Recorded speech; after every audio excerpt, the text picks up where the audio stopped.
कहानी शुरू होती है डीमन स्लेयर के चैप्टर 117 से। जैसा कि आपने इन्फिनिटी कासल मूवी में देखा, आकाज़ा की मृत्यु हो चुकी थी और अब सीन शुरू होता है दोमा और कनाओ के बीच। दोमा को अचानक एहसास होता है कि आकाज़ा हमेशा के लिए चला गया। वो धीरे से कहता है, मुझे कुछ पल के लिए लगा जैसे आकाज़ा एक नए रूप में पहुंच गया हो। यहाँ रेफरेंस है उस बड़े सीन का जहां तंजीरो के गर्दान काट देने के बाद भी आकाज़ा नहीं मरता।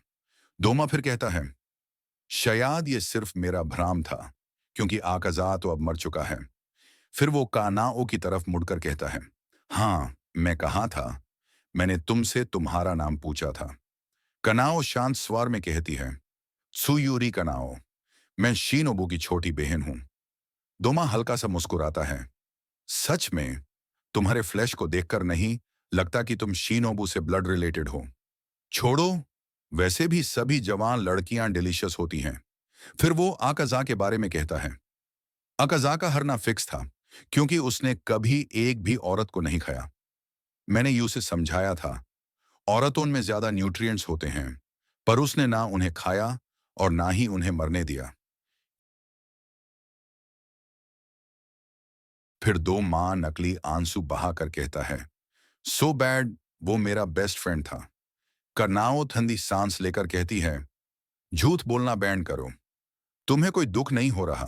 तुम्हारा चेहरा 1% भी चेंज नहीं हुआ। दो माँ, मैं एक डिमोन हूं। कनाओ, डेमन भी इमोशंस फील करते हैं, पर तुम एक खाली डब्बा हो।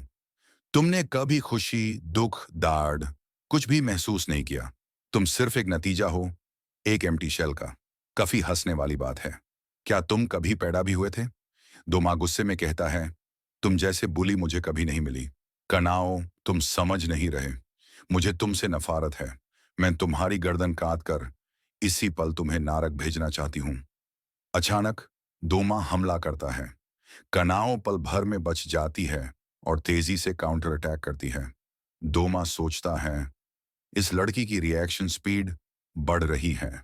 वो मेरी हर मूव के हिसाब से एडजस्ट हो रही है और वो मेरे डिस्पर्स्ड आइस पाउडर को भी इनहेल नहीं कर रही।